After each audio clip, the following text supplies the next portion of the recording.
qui est un docteur en pharmacie dans un hôpital à Cholet. Et c'est quelqu'un qui tient un blog et qui s'exprime publiquement depuis le tout début de la crise Covid pour dénoncer tous les dysfonctionnements, toutes les incohérences et surtout scientifiquement tout ce qui ne tient pas la route dans la gestion du Covid et dans le récit officiel du gouvernement. Et j'invite tout le monde à aller voir son blog, le blog d'Amine Umlil, du CHU de Cholet. Et parce qu'il a été auditionné au Sénat, à la commission du Sénat sur le Covid, où il s'est exprimé publiquement, où il a justement dénoncé tout ce qui s'est passé et où il a tenu des propos, on va dire, étiquetés complotistes, mais qui sont en réalité, à juste titre et légitimement critiques.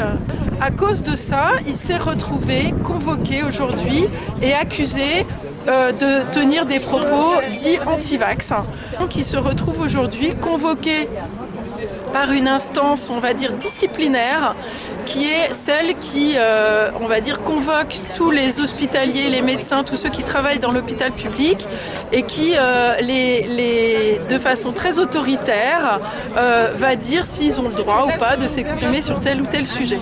Donc ça va évidemment à l'encontre de la démocratie, à l'encontre de la liberté d'expression, à l'encontre de l'esprit critique et surtout, c'est quand même ce docteur Umlin, un éminent docteur en pharmacie qui a publié des tas de choses qui ont été reconnues publiquement. C'est loin d'être un imbécile, c'est quelqu'un de brillant. Il a démontré que également il y a eu de la corruption au sein du gouvernement par les laboratoires pharmaceutiques. Il a dénoncé vraiment très justement, j'invite tout le monde à voir le détail sur son blog.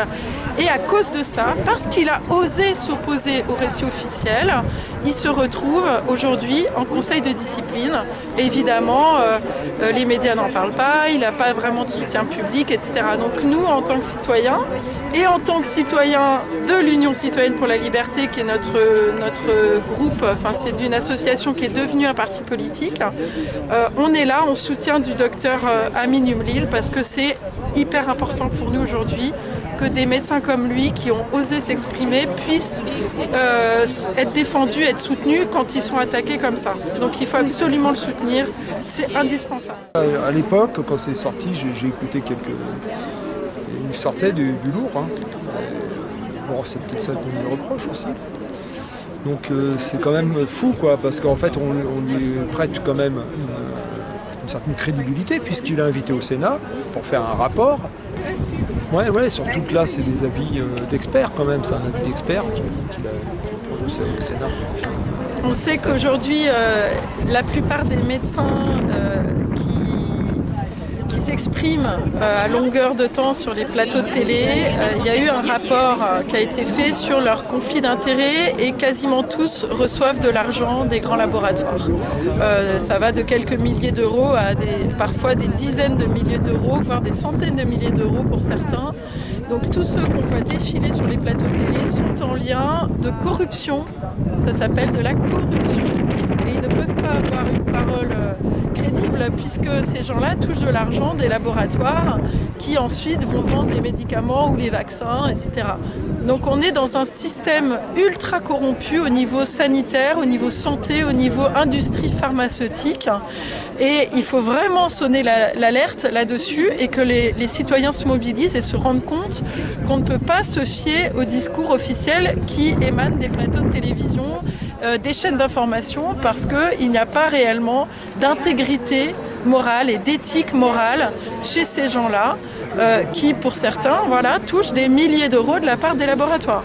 Que ce soit Lacombe, que ce soit Blachier. Il a retourné sa veste, mais il a aussi une société de communication qui est en lien. Enfin voilà, il y a des liens toujours de business derrière.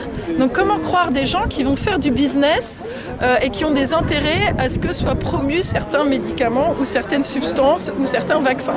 Ce n'est pas possible de croire en l'intégrité de leurs paroles et en la fiabilité de leurs paroles qui quelque part sert leurs intérêts personnels. Normalement, il y a des lois, mais elles ne se sont pas appliquées, ou alors les lois sont tout simplement bafouées, ou il y a une publication par la haute autorité de la transparence, etc., mais qui va pas, qui n'a aucune obligation derrière, il n'y a pas de suspension, ils ne sont pas sanctionnés. Donc en réalité, ça ne sert à rien. C'est de la loi de pacotille, c'est de la loi de façade qui n'est pas appliquée, pas applicable et qui n'a aucune coercition sur les choses, quoi. Il y a aussi des problèmes d'idéologie en fait. Tu vois, c'est un mélange.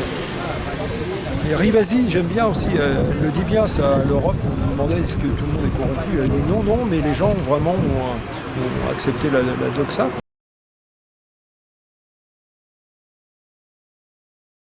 Elle fait partie des personnalités que je trouve à suivre vraiment quand elle publie des choses et tout.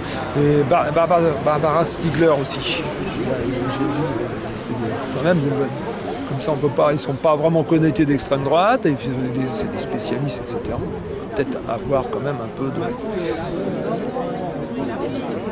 d'écoute de la part de la société civile, quoi, parce que là. Mais bon, c'est les journalistes qui sont. Alors là, eux, s'ils ne font pas là. C'est pour ça qu'il y a des médias indépendants aujourd'hui.